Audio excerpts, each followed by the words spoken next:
Oui, bonjour à tous. Alors, je vous fais une petite vidéo comme prévu du post C500 que m'a monté Alex la semaine dernière. Donc, monté sur mon Boxster 987. Voilà, je mets la clé de contact. Le post va booter sur le logo Porsche qui est déjà installé dans les menus installation. Il y a les logos de toutes les marques d'ailleurs. Le logo reste affiché pendant 10 secondes et après le post boot sur l'interface Android pendant une vingtaine de secondes. Donc en gros ça fait une trentaine de secondes avant que le post soit opérationnel, mais c'est pas systématique à chaque démarrage parce qu'on verra tout à l'heure que dans l'écran des réglages on va pouvoir aller modifier la veille qui va permettre de maintenir le post sous tension. Comme ça ben, au moins il ne boot pas systématiquement. On peut changer évidemment le logo, on choisit le logo qu'on veut et on va aller charger le logo Boxster ou le logo 911, etc., etc. J'ai paramétré, là j'ai rien touché, mais dans l'application Waze que j'utilise en navigation, j'ai paramétré le démarrage automatique à l'ouverture du poste. Donc je reviens sur la page d'accueil. Avant d'aller plus loin, donc on peut changer son fond d'écran. Moi j'aime bien un fond d'écran soft et noir, mais on peut mettre ce qu'on veut. Il y a des fonds d'écran, y compris écran animé. Moi j'ai pris le plus simple. Ce que je voulais montrer ici, c'est que les seules commandes du poste, on les voit sur la gauche, sont des commandes sensitives. Et que dans les paramétrages, on peut aussi changer la luminosité d'écran. Donc là, c'est la luminosité presque à fond en mode jour. Et quand c'est bien branché et grâce à Alex, on va récupérer la commande de phare. Et dès que je vais allumer les phares, on va voir le poste se met en mode nuit. Donc là, j'ai mis la luminosité minimale à 0. Moi, j'aime bien quand c'est très très sombre. Et on voit que les commandes sensitives s'affichent ici. Pareil, on peut choisir la couleur d'affichage des commandes sensitives. Moi, j'ai fait en sorte qu'elles soient identiques à celle des commandes de la climatisation, enfin de la voiture en général. Donc la présentation de l'interface, bah, c'est des écrans comme sur une tablette. C'est très fluide comme sur une tablette. En fait, c'est un écran capacitif 7 pouces qui est très très réactif. Comme sur une tablette, on a des widgets. Donc là, toutes ces choses-là, ben, on peut les changer, les modifier. Par défaut, c'est le widget de l'heure et la date et le widget du lecteur musical. Mais on va voir tout à l'heure dans les applications qu'on peut changer et paramétrer le poste comme on le souhaite.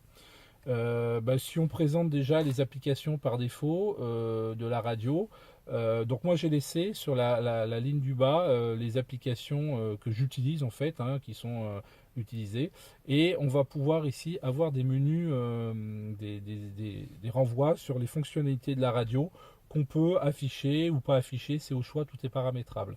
Donc par exemple ici, je ne l'utilise pas, c'est la commande de vidéo, de l'entrée vidéo d'une caméra, d'une dashcam par exemple.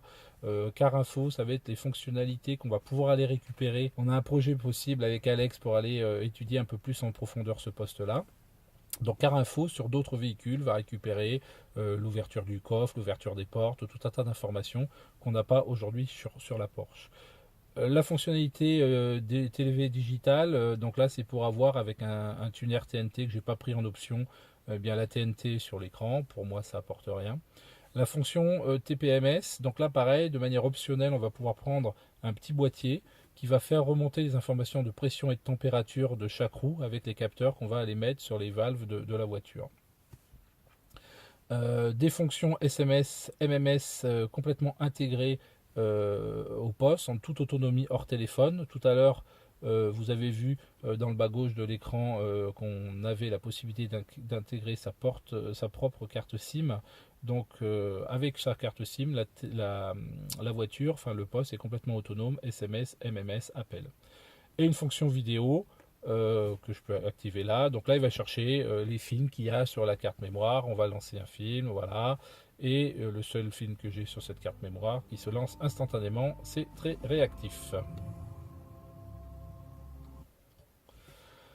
On revient donc au menu.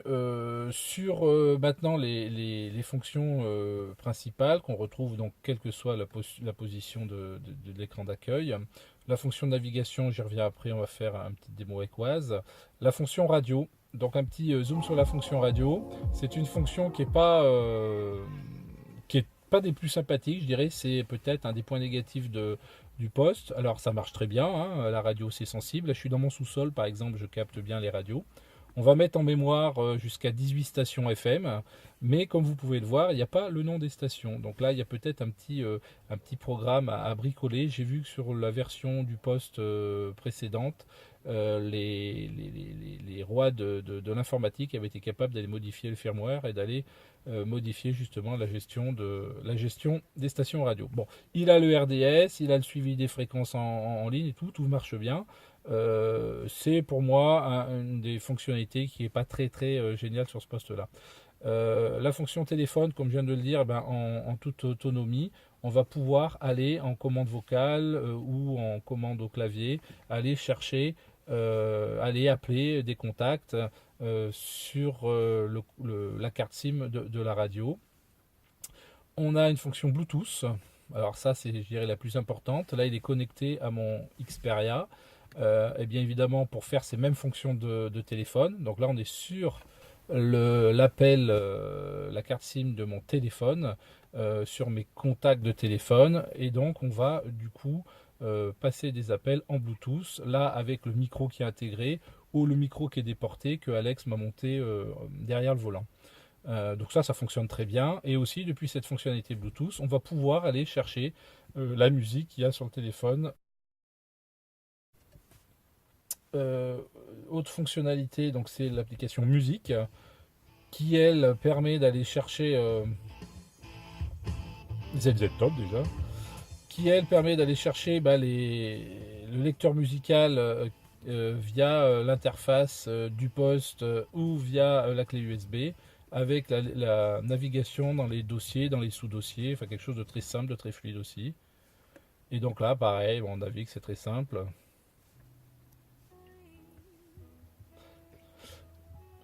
Depuis la radio ou depuis l'interface musique de tout ce qui se passe au niveau musical, on va pouvoir aussi aller voir un des autres points faibles de la radio, mais qui est facilement contournable, c'est le super égaliseur que vous avez sous les yeux, à savoir un égaliseur avec seulement 3 niveaux, les basses, les médiums et les aigus. Donc il a des pré-réglages, et puis évidemment on a le réglage utilisateur qu'on peut changer à la demande. Voilà. Donc ça fait partie aussi des points faibles du poste. Un égaliseur intégré qui est tout simple, mais une fois de plus, tout est paramétrable. On va pouvoir aller charger un autre égaliseur. Voilà. Après musique, eh bien, on arrive sur le menu des applications. Donc là, on va tomber sur toutes les applications qui sont intégrées par défaut ou qu'on a été téléchargé, on va regarder un peu après. Et puis au-delà, des applications qui sont en mémoire, comme sur un téléphone portable, on a les widgets, on peut aller charger d'autres widgets pour mettre justement par défaut l'itinéraire Maps si on utilise Maps, si on veut avoir ses mails qui soient en lecture directe, enfin voilà. Donc quelque chose de très complet et de très facile à paramétrer. Ce qu'on peut montrer ici, moi j'ai intégré les applications de Google, comme c'est Android, c'est assez simple. On a la fonctionnalité, on peut utiliser OK Google, qui va permettre de faire des recherches sur Internet ou lancer des applications directement. Je vous fais la démonstration, mais il faut que je me teste parce qu'il enregistre ma parole quand je suis en train de lancer la barre. OK Google. Ouvrir Maps.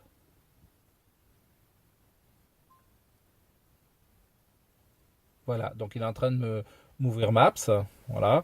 Et puis ici, on va faire une recherche. On lance avec le micro. Rechercher Porsche Clermont-Ferrand.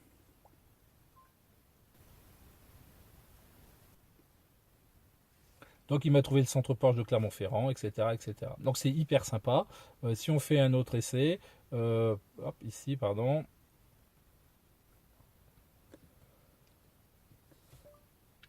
Restaurant La Colombière à Abré.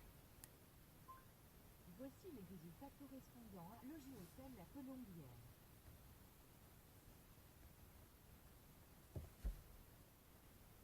Bon, alors beaucoup de fonctionnalités liées à Google, mais la reconnaissance vocale, je pense que c'est un plus dans la voiture. Donc là, on voit que j'ai du réseau non, ça marche bien, c'est qu'il y a beaucoup d'images. Là, en haut de l'écran, je ne sais pas si vous l'avez remarqué, donc je suis en 4G avec une petite barrette. Je suis dans mon sous-sol, donc c'est peut-être la raison pour laquelle ça marche pas. J'ai fait des tests de débit, j'ai réussi l'autre jour à cocher 80 mégas. Alors pendant qu'on est dans cet écran-là, donc j'ai chargé les pages jaunes, Maps, VLC, des fonctionnalités maintenant qui sont sympathiques, notamment l'OBD. Donc là, ça va pas nous indiquer grand-chose, mais je vais pas acheter le petit récepteur Bluetooth ou Wi-Fi, il marche avec les deux. Donc il faut que je regarde sur les forums lequel qui correspond, mais j'ai pu voir qu'avec les applications Torque bien connues, ça avait l'air de fonctionner très très bien. Une application qui est très importante pour tous, c'est la fonction miroir. Donc là, on va pouvoir utiliser les fonctionnalités de son téléphone Android en Wi-Fi en USB ou son iPhone avec iOS en Wi-Fi uniquement. Voilà. Donc ça peut être sympa quand on a toutes ces informations, toute sa musique dans son téléphone. Enfin, bon, gestionnaire de fichiers, enfin bon, quelque chose de classique qui permet d'aller voir ces informations, qui permet d'aller voir ces documents dans ces cartes ou dans la mémoire directe du poste autoradio. J'ai fait le tour des applications en bas, je suis parvenu sur Navi Express, donc on va pouvoir paramétrer avec le bouton Navi l'application de navigation que l'on souhaite, TomTom, Igo, etc. Donc moi je vous l'ai dit, j'ai mis Waze. Waze, pourquoi? Parce que Waze, comme on est connecté en permanence avec le réseau, eh bien c'est un logiciel que vous connaissez bien et qui est communautaire et qui va permettre de donner et de recevoir des informations des autres utilisateurs. Donc, je vais faire une démonstration. Porsche à Clermont-Ferrand. Voilà, il m'a trouvé Porsche à Clermont-Ferrand. Donc il va me proposer l'adresse, tac. Et c'est parti. Qu'est-ce que j'ai pas montré les commandes au volant. Donc je vais aller dans Settings. Alors Settings, c'est justement les paramétrages de premier niveau du poste. Donc on a tout un tas de choses. Et donc ici, on a une petite fonction qui permet pour ma voiture, puisque j'ai des commandes au volant sur mon Boxster, d'aller récupérer le volume sonore, la commande des pistes précédentes, suivantes, et aussi décrocher, raccrochage du téléphone. Voilà. Je pense qu'en allant creuser un peu plus ces fonctionnalités, on n'a pas eu le temps avec Alex, il a eu beaucoup de travail sur ma voiture, mais je pense qu'en creusant un peu ce poste, on devrait pouvoir trouver des fonctionnalités nouvelles. En allant chercher aussi dans les menus du poste, on peut aller dans les menus constructeurs et donc il y a tout un tas de choses qu'il faut creuser. J'ai pas eu le temps de regarder. Je crois que j'ai fait le tour, donc je reste à votre disposition si vous avez des questions ou des interrogations, vous me les écrivez et donc par le topic, on pourra répondre à vos interrogations. Bonne journée.